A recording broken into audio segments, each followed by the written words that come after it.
Très heureux de vous retrouver, mesdames, messieurs, fidèles amis de l'autre journal. Nous voici dans une nouvelle semaine avec une nouvelle émission avec des invités sur ce plateau. Nous sommes là pour décrypter l'actualité avec nos invités. Nous parlerons dans cette émission d'abord avec la filière soja. Nous en avons parlé il y a quelques jours, des difficultés que rencontrent les acteurs locaux, ces opérateurs économiques, pour la campagne 2022-2023 de la commercialisation de l'exportation de soja au Togo. Nous revenons avec ce sujet cette semaine parce que ces acteurs-là, ces opérateurs économiques ont des difficultés, toujours cette difficulté à avoir des agréments pour mener à bien cette campagne lancée le 15 novembre dernier. Nous parlerons également dans cette émission de la grève à Togocom, le rôle que joue le gouvernement dans ce rififi entre le personnel, les syndicats de Togo Télécom, de Togocom et les patrons de cette boîte. Nous terminerons avec la CEDEAO où un sommet a été tenu hier à Abuja, la CEDEAO qui lève des menaces contre le Mali. Voilà des sujets dont nous parlerons dans cette émission avec nos invités. Ils sont deux avec moi sur ce plateau. Il s'agit de Francis Napo-Koura. Il est le directeur de publication du journal Tampa Express. Francis, bonjour. Oui, bonjour Isidore, bonjour à nos chaleureux, disons, télé ou bien youtubeurs. Merci beaucoup, en tout cas c'est un plaisir de te retrouver dans cette émission, l'autre journal. C'est également un plaisir. Voilà. Le second invité, il fait son comeback, il est absent il y a quelques semaines, quelques mois. Il s'agit de Jérôme Sossou, il est le patron du journal Le Triangle des Enjeux. Jérôme, bonjour. Oui, bonjour Isidore, bonjour Francis. Il y a vraiment longtemps, je ne l'ai plus rencontré nulle part. Ça fait vraiment un plaisir de le croiser dans cette émission. C'est vraiment également un plaisir de revenir dans cette émission parce qu'il y a très longtemps, je ne suis plus invité. Je ne suis plus invité, mais je ne dirais pas. Bon retour alors. Oui, bien sûr, je ne dirais même pas que c'est un devoir, c'est plutôt un droit pour moi de me retrouver dans l'émission pour partager justement tout ce que nous avons comme actualité avec nos téléspectateurs ou je ne sais pas ce qu'il faut dire par rapport à YouTube. Mais c'est un plaisir, un véritable plaisir. Donc bonsoir à tous ceux qui nous suivent actuellement. En tout cas, c'est le plaisir partagé. Voilà, nous allons commencer cette émission avec un sujet parce que tout à l'heure, avant de monter sur ce plateau, l'information nous est parvenue. Il s'agit, ça vient du MUGET, la mutuelle générale des enseignants togolais. Voilà, je vous livre le contenu de ce courrier qui est adressé aux présidents régionaux et délégués de l'Assemblée générale extraordinaire de cette association. L'objet, invitation.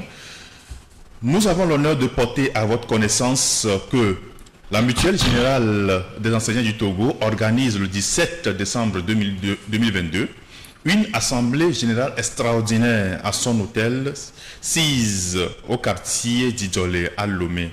Ordre du jour, dissolution de la MUGET, désignation du comité de liquidation, questions diverses. Par la présent, nous avons le plaisir de vous y inviter en qualité de délégué. Voilà le contenu du courrier provenant de MUGET. Voilà, chers confrères, Francis, je me tourne vers toi.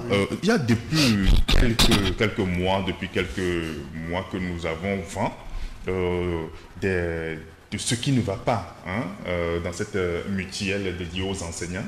Les enseignants qui cotisent à la retraite, on leur reverse quelque chose à travers cette mutuelle. Aujourd'hui, on parle de dissolution. Qu'est-ce qui n'a pas marché là-bas?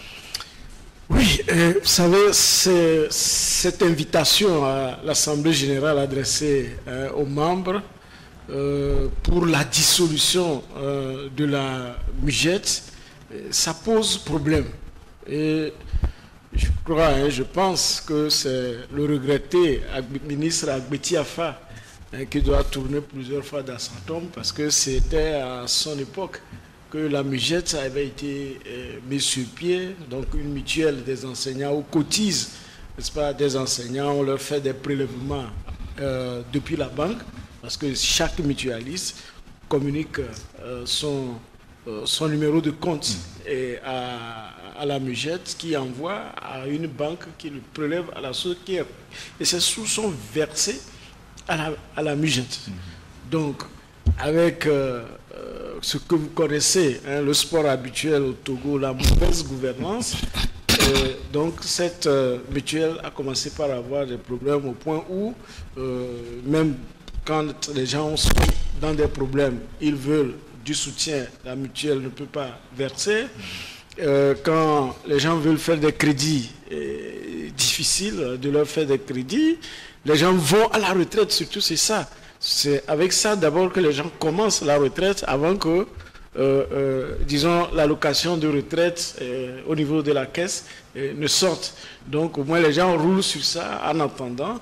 Les gens vont à la retraite, soit on leur dit qu'il n'y a pas de sous, ou on leur fait un chèque sans provision, ce qui est extrêmement grave pour une institution. Donc depuis 2000, l'année 2000, donc les enseignants se sont organisés en association pour la défense des droits des enseignants mutualistes. Donc, d'abord, c'est pour qu'on arrête les prélèvements à la source sur leur compte. Et c'était un parcours de combattants, assignation en justice, mais la mutuelle qui tire les câbles, la justice condamne la mutuelle, mais l'application devient difficile.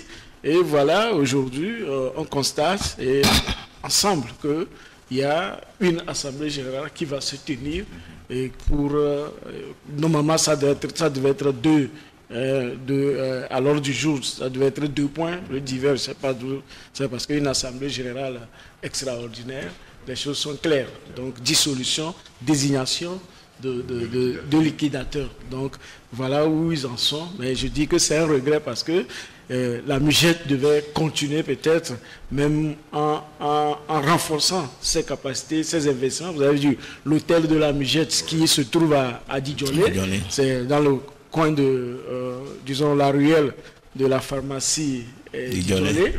Ils ont un siège depuis des années. Le siège se trouve au quartier tout coin du Massissé. Et voilà, normalement, il devait y avoir d'autres investissements pour, n'est-ce pas, continuer de rémunérer les mutualistes. Pourquoi pas, même aujourd'hui avec l'INAM qui est là, pourquoi ne pas venir en solidarité avec l'INAM pour encore casser, rabaisser les contributions directes des fonctionnaires. C'est un regret qu'on a une telle institution qui normalement devait progresser, mais qui est en train de se faire liquider comme ça. C'est vraiment regrettable.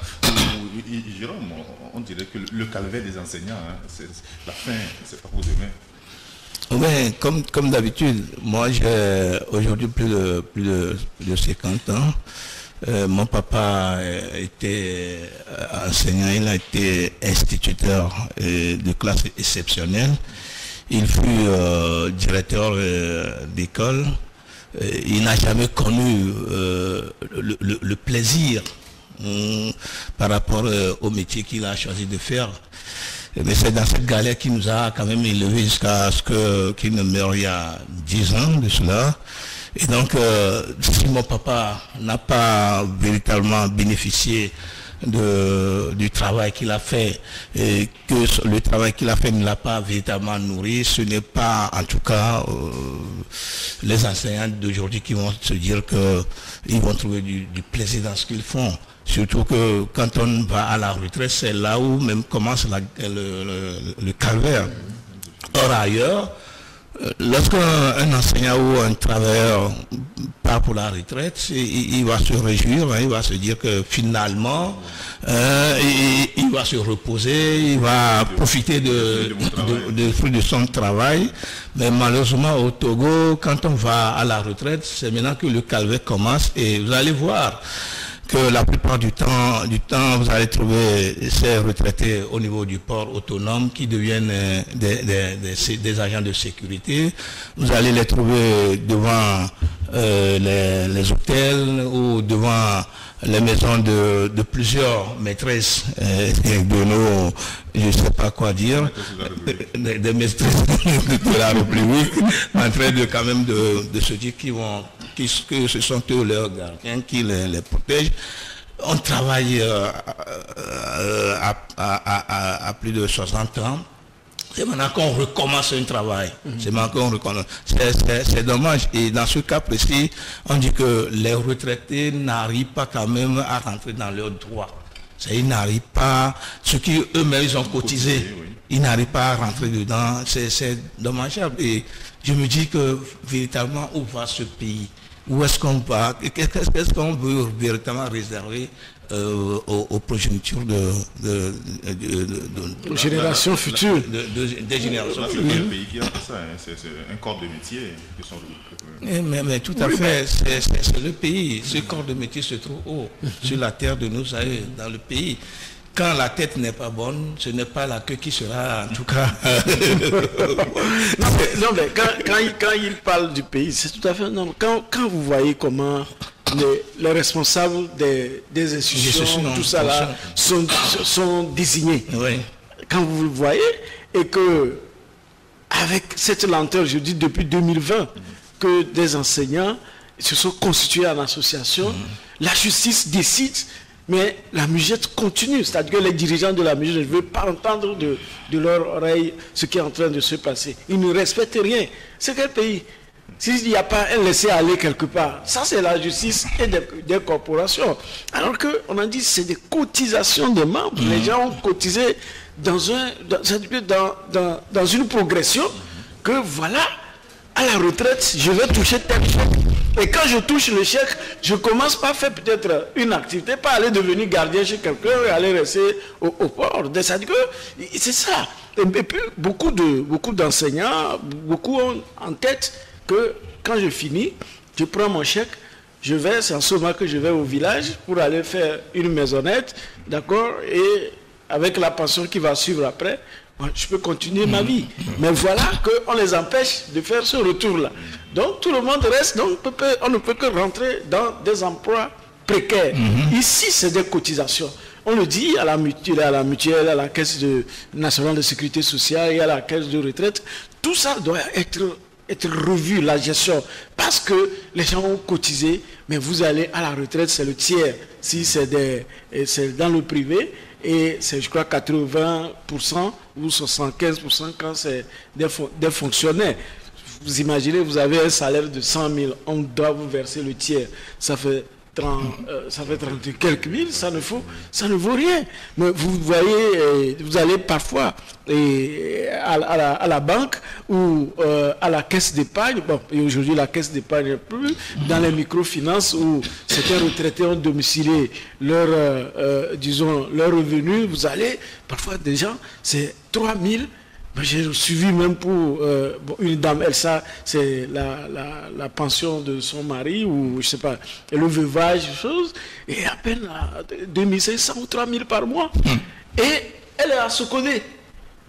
Si elle est à Sokodé, elle ne vient pas, parce que si elle vient, mais c'est des gens qui ont travaillé, ou dont les maris ont travaillé au risque de leur vie. Vous voyez, les enseignants, beaucoup. La cécité, ça attrape vite les enseignants. Et aujourd'hui, quand vous prenez la tension de trucs, les maladies vasculaires, AVC, les enseignants, donc, vous voyez, l'enseignant ne vaut plus rien jusqu'à ce qu'un ministre s'en va dire qu'il rentre dans les rideaux blancs. Si, dans ce pays, un ministre a traité des enseignants qui vont dans les rideaux blancs parce qu'il n'a pas les moyens. Or, quand nous prenons à notre époque, des enseignants de notre époque, c'est de la fierté, c'est des références dans tous les villages, dans toutes les communautés, lorsqu'il y a un enseignant. Aujourd'hui, non. L'enseignant est partout, est assis à même le sol, prend la bouillie au bord de la route avec son élève. Voilà, c'est les références que nous avons tout désacralisé. Voilà. Nous avons vraiment tout sacralisé. Merci, messieurs. Nous allons aborder un autre sujet, le sujet que nous avons préparé. Il s'agit de la filière soja qui est en difficulté actuellement. Il a fallu que la presse tambourine pour qu'on lance la campagne le 15 novembre 2022. Mais la campagne, ça ne va pas. Les acteurs crient. Les opérateurs économiques tiennent la tête entre leurs deux mains. Jérôme, je sais que tu sais que la campagne du soja, ça ne va pas. Oui, ça n'a même pas encore démarré. La campagne. Ça n'a pas encore démarré. Et ce qui est un peu dommageable, ce qui est grave dans tout ça, c'est que les opérateurs économiques là sont poursuivis par les banques. Parce qu'ils ont fait des prêts au niveau des banques pour quand même se jeter dans cette filière-là. Bon, aujourd'hui, il faudrait que les choses commencent pour qu'il s'agisse réellement de quel bois, enfin, ce qui vont devenir demain ou après-demain. Moi, c'est vrai que cette histoire de soja, ça me dérange un peu parce que on est en train de remplacer catégoriquement la culture du maïs par la culture du soja, alors que en réalité, le soja n'est pas un aliment de base pour nous, les Togolais. Maintenant, si c'est dans ça que les Togolais ou les opérateurs économiques pouvaient quand même trouver des moyens assez colossaux pour quand même permettre à ce que les Togolais vivent normalement et décemment, pourquoi ne pas aller quand même dans ce qu'il faudra pour permettre à ce que les choses marchent. Depuis là, on a lancé, je crois que c'est un effet d'annonce qu'ils avaient fait d'ailleurs. Ils ont lancé la campagne pour nous dire que, bon, comme vous criez tout là, maintenant, bon, on a lancé, allez, crier encore, on va voir. Maintenant qu'on a crié et que rien ne démarre pas jusqu'à ce jour, je n'arrive même pas à comprendre. Et je me suis posé plusieurs fois la question de savoir si on a véritablement un ministre de l'agriculture ou on a un directeur de l'agriculture. Parce que des gens ne peuvent pas quand même se donner ce tir ronflant. Chaque fois, ils sont cravatés, ils sont dans les bureaux climatisés, ils chauffent les bureaux. Et puis, on ne les voit, on ne les sent pas du tout sur le terrain. C'est grave, c'est grave. Maintenant, qu'est-ce que les opérateurs communaux vont devenir si jamais... Parce que la culture, là, c'est d'une période à une autre. C'est d'une période à une autre. Si la période passe et que bon, la pluie s'est arrêtée complètement ou que les produits ne peuvent pas quand même donner un rendement meilleur, qu'est-ce que ces opérateurs économiques vont devenir?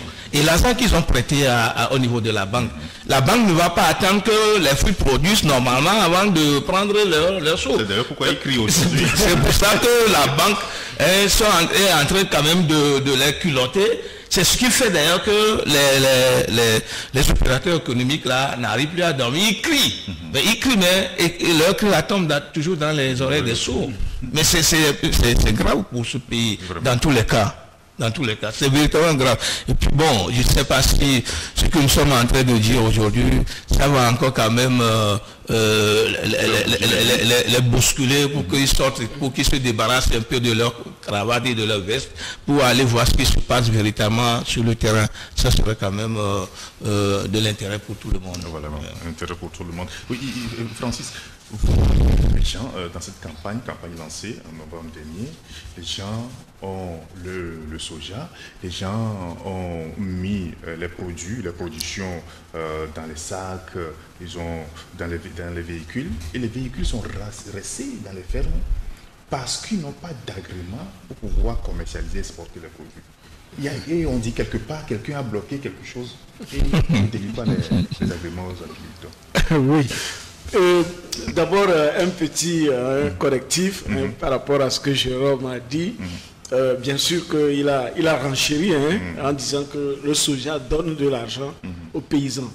Bien sûr que le soja, on ne le consomme pas.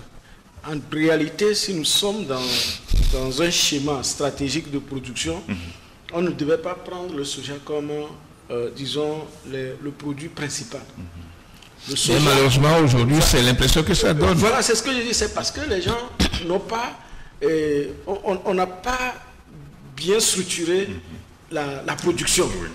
Parce que nous, déjà en 2009, si vous allez sur la page Facebook de Tampa Express, en 2009, nous avions déjà fait une production radiophonique, un magazine qui dit « Le soja, une manne pour le paysan ».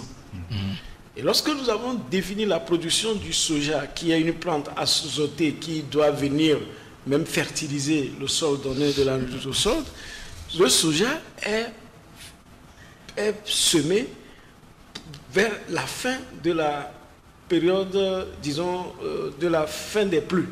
Parce qu'il n'y a pas besoin beaucoup d'eau, tout ça. Donc, c'est après avoir récolté le maïs qu'on lance le soja.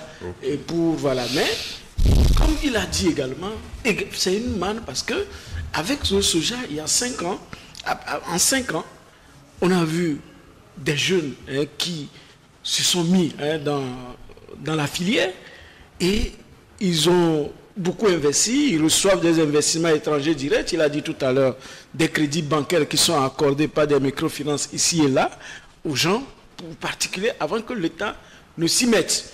Et quand l'État est venu, l'État a voulu aussi structurer la chose. Donc, le paysan aujourd'hui peut s'acheter une moto, envoyer son enfant à l'hôpital, à l'école, lui-même se soigner, d'accord, avec aujourd'hui la manne du soja. Bien sûr, en ne perdant pas de vue qu'il doit produire aussi ce qu'il doit consommer. Bien. Maintenant, ce que nous vivons ici aujourd'hui, c'est que quand un secteur commence par marcher, ça attire beaucoup. Et parmi eux, des prédateurs. Donc aujourd'hui, il y a des escrocs dedans qui achètent dans les villages qui ne payent pas. Et il y a des structures étatiques également qui sont rentrées dedans parce qu'il faut structurer, qui font également leur veto ici et là. Oui, même des fonctionnaires se sont transformés en banquiers, c'est-à-dire qu'ils sont dans leur bureau et puis ils disent bon, je te mets un 10 millions que j'ai 20-30% chaque mois, c'est-à-dire que sans tenir compte. Donc le fonctionnaire qui est là dans le secteur, qui a vu que ça marche, est devenu aussi banquier et là il prend la manne sans savoir combien l'acheteur qu'il est en train de financer va gagner au bout du compte. Pour lui, c'est son pourcentage, 20%, 30% sur les 10 millions ou 5 millions qu'il a mis à disposition. Donc, et aujourd'hui, la dernière fois, la filière a fait un peu de mouvement. On a constaté un communiqué gouvernemental qui dit lancer le processus, la campagne, mais on a constaté que le communiqué n'a pas fixé le prix et plancher, c'est-à-dire le prix de démarrage. Donc, c'est la filière même qui s'est mis, qui a pris un prix 300 000 par rapport à l'année dernière. Maintenant, c'est bien précisé dans le communiqué renouvellement de l'agrément, parce que l'agrément se donne pour une année. Donc maintenant, voilà, il faut renouveler les agréments pour les acheteurs et pour les exportateurs. Les agréments, les gens ont déjà analysé, ont étudié les dossiers. Ça est sur la table du ministre du Commerce, et Adédié Kodjo, qui doit signer au final les agréments. C'est un blocus total. Pourquoi ce blocus? Parce que ils ont des amis indiens qui se sont constitués en acheteurs, c'est-à-dire que sont aujourd'hui les interfaces entre la filière et entre, disons, une certaine industrie de la plateforme d'Adétikopé. Donc, ils sont installés sur la plateforme d'Adétikopé, mais ils ne sont pas transformateurs. Ils sont là, ils vont acheter le produit chez les paysans. Voilà, les paysans, les gens de la filière, pour revendre à l'industrie, c'est-à-dire que naissante même, de la plateforme d'Adétikopé, puisque l'usine même n'est pas encore effective. La dernière fois, je crois, après une émission, on a amené certains confrères sur le site pour montrer que l'usine va démarrer. Nous, on sait ce que c'est, parce que pour une industrie de cette taille, d'ailleurs, ne peut consommer qu'environ 30 000 tonnes. 30 000 tonnes. Ça veut dire que le reste, ça veut dire qu'ils exigent, ou bien le ministre exige qu'on leur vende 200 000 tonnes. Des 200 000 tonnes, eux, ils ne vont transformer à peu près que 36 000 tonnes. Et le reste, ils vont exporter comme ce que faisaient les Togolais. C'est-à-dire qu'on prend les Indiens qui vont aller dans nos banques pour aller chercher l'argent à taux réduit pour venir acheter le soja et exporter, alors qu'on peut laisser les Togolais même faire leur travail. Pourquoi on ne peut pas créer une structure comme OPAT, comme dans le passé, qu'on sait que c'est étatique, qui peut acheter le soja et exporter? Pourquoi aller chercher des Indiens pour venir déposer, qu'eux vont aller prendre l'argent, alors que les gens qui sont en train de cultiver sont capables, l'interprofession est capable d'exporter puisqu'ils faisaient ça. Maintenant, on les empêche. Or, une industrie naissante, qu'on dit qui a une capacité de 30 000 tonnes d'absorption de 30 000 tonnes de soja, une première année ne peut même pas faire 10 000 tonnes. Parce que c'est progressivement que l'usine va se mettre en place. Donc ça veut dire que vous allez livrer 200 000 tonnes de soja à ces Indiens. Ces Indiens vont aller de façon déloyale même, parce qu'ils vont courtiser les clients des Togolais qui vendaient directement leurs produits à l'extérieur. Donc vous voyez à qui profite, disons, cette interface-là qu'on a mis au milieu pour servir, collecter. C'est une concession encore. On dirait que bon, comme on a donné la manutention au port à LCT, on a donné à Bolloré, et voilà aussi un groupe d'amis, on vous donne, on dit voilà, vous êtes là, on oblige tout le monde à vous vendre le soja et vous réexportez, vous nous donnez notre part. Peut-être que c'est à cela qu'on s'achemine. Sinon, quel acharnement sur un secteur qui est en train de marcher et qui donne de la valeur, d'accord, aux paysans, disons pas seulement aux paysans, mais à toute la chaîne de valeur. Voilà. Et, Jérôme, alors que ce secteur-là même, la filière soja suscite de l'intérêt au gouvernement, qui a même misé cette année pour 300 000 tonnes. Et la campagne cette année, la production doit être à 300 000 tonnes. Mais avec ce retard, d'abord le retard dans le lancement et ce statu quo qu'on observe aujourd'hui, on risque de ne pas atteindre cette production. Non, mais c'est l'État seul qui sait ce qu'il fait.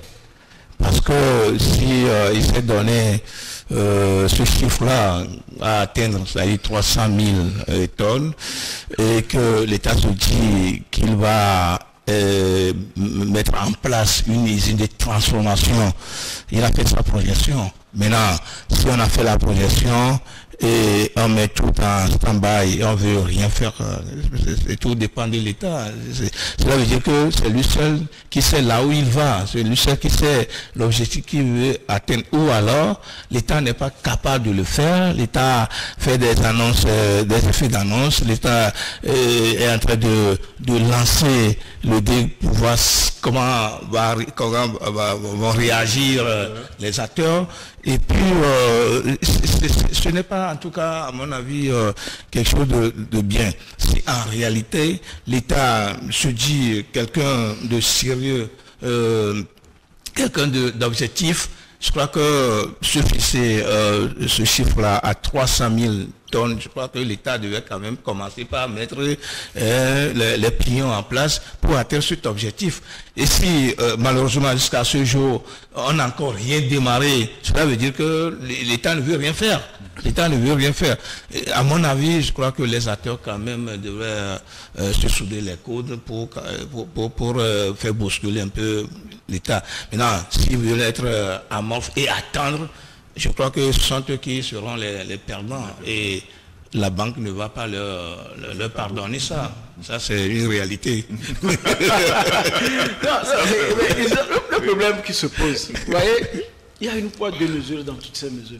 Moi, tout à l'heure, avant d'arriver, disons, dans la zone portuaire, j'ai vu les femmes qui sont en train de vanner et en train de trier les graines de soja. Dans la zone portuaire. Et ça abonde maintenant dans presque tous les quartiers. Voilà, donc des gens qui sont habiles, ou bien des autorités, ou bien les puissants, ils ont leurs entrepôts dans nos quartiers. Ils ont leurs entrepôts, ils ont leurs camions, parce que vous ne pouvez pas bloquer, par exemple, le camion appartenant à un ministre ou à un officier supérieur. Là, vous êtes, là, il faut pas autour. Voilà. Ou bien à l'épouse, ou tu es qui pour le faire? Des affranchis, ça ne passe pas. Donc il y a certains qui sont autorisés. Je dis, moi-même, je viens de voir dans la zone portuaire le soja qui est en train d'être vanné et en train d'être trié. Moi, je connais beaucoup d'endroits. Ça veut dire qu'eux, ils ont déjà dépassé la plateforme industrielle d'Atletico Pay. Eux, ils sont autorisés. Donc, autorisation spéciale peut-être du ministre, puisqu'ils interdisent que les gens exportent, qu'ils vendent obligatoirement à la PIA. Voilà. Maintenant, ceux-là qui sont déjà dans la zone portuaire, eux, ils vont l'exporter. Alors que nous disons que dans nos villages, présentement, il y a des gens qui ont chargé, mais comme il n'y a pas le papier, ils ne peuvent pas traverser. Et c'est ce qui est extrêmement grave. C'est-à-dire on continue de créer... La question est de savoir comment eux là sont arrivés quand même à faire venir le soja dans leur magasin ici à Lomé. C'est ce que je vous dis. Mais il y a des camions, il y a des magasins en ville qui ont, même dans les quartiers, à Gouer, partout. Et après, il y aura des conteneurs qu'on va venir, on va prendre pour venir pour faire l'empotage et partir. Ça dépend de à qui ça appartient. Maintenant, c'est le pauvre paysan, c'est le jeune pauvre Togolais qui est parti prendre des cautions en banque. Parce que pour être agrégateur ou pour être exportateur et autres, pour avoir l'agrément, on demande une certaine caution. Un montant de caution. C'est des intérêts que les gens ont payés. Qui doivent, c'est des frais bancaires qui doivent récupérer après avoir vendu les produits. Maintenant qu'on les arrête, c'est-à-dire que le ministre ADD refuse de signer les agréments, semble-t-il que son collègue de Béni, lui, bon, ça va pour lui, bon, puisqu'il fait partie d'une zone où on produit immensément le soja. La zone de Dankpen, Bassal, Dankpen, là on produit énormément le soja. Donc il connaît, il sait ce que c'est le soja pour le paysan. Quand il retournera pour la campagne présidentielle ou les futures campagnes, on va lui demander, nous avions cultivé le soja, nous sommes ici, on souffrait. C'est nos jeunes qui ont couru ici et là, sont partis chercher l'argent pour venir nous financer. Vous étiez là et on produit le soja qui a commencé par nous donner de la valeur. Maintenant, votre gouvernement là, et vous venez nous demander encore quoi? Les gens vont leur poser la question. Donc, c'est la nécessité, c'est une urgence pour le ministre Adedje ou pour même le ministre Egbebeni de voir son collègue Adedje que le danger que ce blocage-là crée. Parce que je dis qu'aujourd'hui, moi j'ai vu dans des magasins, au niveau du port, en ville, eux ils ont déjà dépassé Pia. Donc c'est des choses qui vont exporter sans transformation. Pourquoi on crée cette discrimination? Parce que les pauvres, les jeunes qui n'ont personne, donc il faut eux les bloquer. Et c'est ce que nous avons titré dans Tampa du 30 novembre, que la filière soja est sur la pente glissante du coton. Pour ne pas dire café cacao également. Est-ce que vous voyez? Donc ces incongruités qui bloquent la filière sont en train de décourager des gens, parce que nous avons déjà les informations sur certains producteurs que l'année prochaine ils ne feront plus le soja, ils vont aller vers autre chose que le gouvernement n'a pas encore vu. Le temps qu'ils arrivent là-bas, ils vont encore quitter. Donc c'est ça. Même les prévisions, les prévisions de 300 000 tonnes ne seront pas atteintes, parce que nos informations sur le terrain donnent que bien sûr, il y a eu la floraison, tout ça là qui était bien, mais à la fin, les pluies n'ont pas continué comme il le fallait, ou dans certaines zones, au moment où il y avait floraison, il y avait eu excès de pluie, ce qui a fait qu'ils n'ont pas eu de bon rendement. Ça veut dire qu'on sera en bas de 300 000 tonnes. Voilà. Et maintenant, ajouter à ces obstacles que crée le gouvernement, parce que que crée certains ministres, parce que le gouvernement a passé un communiqué pour dire que c'est ouvert. Maintenant, c'est un ministre qui doit signer l'agrément. Donc, il appartient au gouvernement de voir quels sont ces ministres-là qui vont à l'encontre de sa logique de développement. Je ne comprends pas. C'est comme il y a une insubordination. Le gouvernement reste le ministre. C'est comme il y a une insubordination quand le gouvernement décide on fait ceci. Il y a un ministre ou un directeur dans un coin qui tire la République vers le bas. Non, ce n'est pas la cohérence, ça. Oui. Et Jérôme, mais ce qui intrigue, c'est que le soja du Togo est prisé sur le marché international parce qu'il est bio. Pendant que les acteurs, ou bien le gouvernement, ou bien tous ces obstacles s'est dressé en chemin des acteurs, c'est la Chine qui fait la pluie et le beau temps sur le marché international. Or, le Togo, ou bien notre pays, occupe une partie de ce marché-là. Mais c'est ce qui intéresse plutôt ce ministre ou ce gouvernement à courir derrière le soja et pour empêcher les pauvres paysans, les jeunes qui sont allés voir la banque pour quand même faire des crédits et injecter dans le soja, dans la filière soja. Faut pas perdre de vue que nos gouvernements sont des gourmands. Ce qui fait que eux seuls veulent manger, et surtout quand c'est circulant, ils ne veulent plus que les autres aussi mettent la main à la pâte.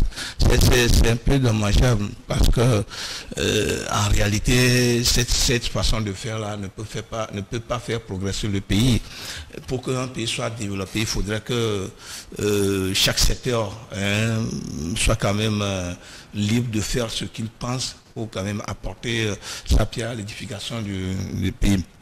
Maintenant, le conseil que à chaque fois quand dans un secteur on trouve que c'est un peu sucré, vous allez voir que il y a un ou deux membres du gouvernement, ou c'est un directeur de société, ou c'est un officier qui s'interpose et qui fait fuir tout le monde, et il s'accapare du butin et il en fait sa proie à lui seul. Ce qui fait que le pays n'arrive pas à se développer. Et si on continue de faire la même chose, je crois qu'il n'y aura que le statu quo. Le Togo va rester sur place. Regardez tout autour de nous un peu là. Les pays se développent, rapidement, les pays courent. Alors que nous là, on est sur place, on fait le folklore, on ne bouge pas du tout. Et ce n'est pas seulement, je ne crois pas que c'est seulement le soja qui, cette matière-là, qui donne son importance à l'extérieur, le phosphate togolais.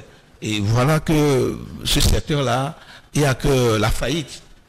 On vend du sable, on est endetté, et puis c'est grave. Et tout ce qui se passe là... Est-ce qu'on sait même qui gère le phosphate? Mais malheureusement, si on sait celui qui gère le phosphate, je pense qu'à arriver à Dagbati, il y aura du moins de l'eau potable à boire là-bas. Parce que les populations là vont aller voir celui qui gère le phosphate dans leur localité. Alors que le phosphate là, c'est immense dans la zone. Vous arrivez dans la zone de Vaughan, Dagbati, etc., etc. L'eau potable, là, il n'y en a pas. Il n'y a même pas une route en bonne et due forme je sais pas. Ça fait pitié.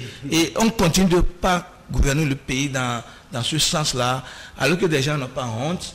Ils arrivent dans un secteur, ils font le lion dans la jungle, ils s'interposent, ils font fuir tout le monde, et puis bon, ils sont contents.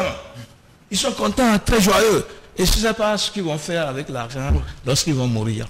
Non, c'est vrai, c'est ce qu'il a dit. C'est que quand vous prenez des gens, cadres des douanes, des directeurs des douanes, ministres, on connaît le passé des gens.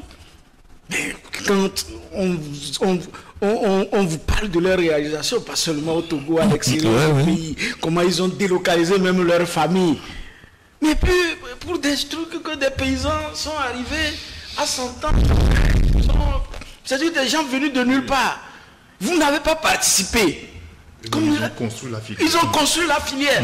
Et maintenant, vous venez les casser. Ça c'est du que... les Bassards disent que c'est ce qu'on appelle la sorcellerie. Non, c'est vrai, parce que des gens sont là. Ils ont souffert sur des années. Ils se sont battus. Parce que quand vous échangez aujourd'hui avec les gens qui faisaient le soja, il y a quelques-uns, les gens ne savent pas cette année ce qu'ils vont devenir.